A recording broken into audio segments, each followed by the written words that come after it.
There was a time when a young sprinter from Jamaica positioned himself as a serious threat to Usain Bolt's dominance.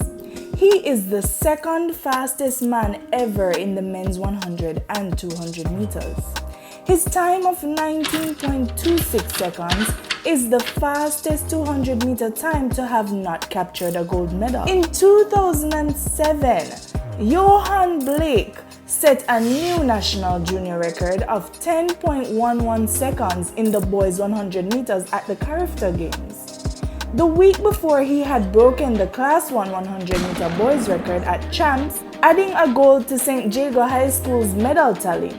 In 2008, Usain Bolt had announced Blake as the man to watch out for. At that time, Blake was virtually unknown to the world and had not won or qualified for any international competitions. He was 18 years old and still in the incubator, but time was on his side. After all, both men were training partners and both knew what Blake was capable of long before we did. Unfortunately, Blake had a brief stint when he tested positive for the banned substance methylxanthine, a minor stimulant, which resulted in a 3-month ban. The young athlete maintained his innocence before and throughout the ban. It wouldn't be until 2011 when Bolt's prophecy about this young athlete came to pass, which included some exciting showdowns between the two. 2011 would be Blake's breakthrough year at the World Championships in Daegu, South Korea. The unimaginable happened. Usain Bolt's fall started in the 100 meters. Blake was now handed the baton to secure a medal for Jamaica. He did just that and more. Blake took gold in 9.92 seconds, becoming the youngest sprinter to win at the World Championships at 21 years and 245 days. Blake was also a part of the 4x100 meter team to set a new world record of 37.04 seconds in Daegu. This race would showcase Blake's impressive bend running ability, which we would again see later that year when he ran the second fastest 200 meter time ever at the Diamond League in Brussels. If Blake did not have a bad start, it is possible that he may have broken Bolt's world record of 19.19 seconds. By the time 2012 rolled in, Blake had beaten Bolt at both the 100 and 200 meters at the Jamaican National Trials, leading up to the London 2012 Olympic Games. In light of this, many people bounced around the idea of Blake denying Bolt a consecutive sprint double victory, which was a feat only achieved by Carl Lewis at the time. However, Coach Glenn Mills quickly shut down said arguments and highlighted that Bolt was not at his best at the trials, but would be at the Olympic Games. Clearly, Mills was fully behind Bolt to defend his titles, and his bet would pay off soon. As Mills predicted, Bolt achieved the rare sprint double at the Olympics. Blake was second to Bolt in both the 100 meters and 200 meters. Blake's time of 19.44 seconds in the 200 meters was the fastest non-winning time in history. He was also sandwiched between Bolt and Warren Weir to complete the Jamaican sweep of the men's 200 meters.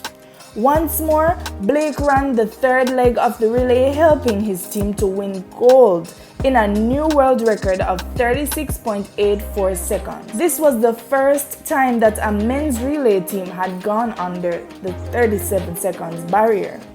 Blake further differentiated himself when he ran 9.69 seconds in the 100 meters at the Diamond League in Switzerland, becoming the joint second fastest man over 100 meters with Tyson Gay.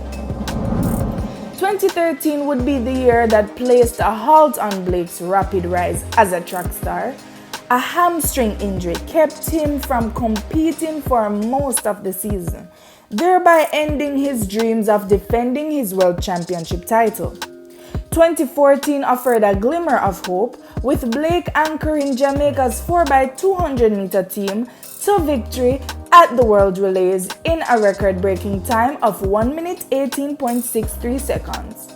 In spite of his grand return, there were question marks surrounding Blake's fitness when he decided to compete in the 100 meters at the Glasgow Grand Prix. These suspicions were confirmed when Blake pulled up with an injury halfway through the race and collapsed. This marked the disastrous ending to his 2014 season, as he was forced to leave the track in a wheelchair. From then on, Blake would be plagued with injury and controversy surrounding him changing coaches 2 times in the span of just 1 year.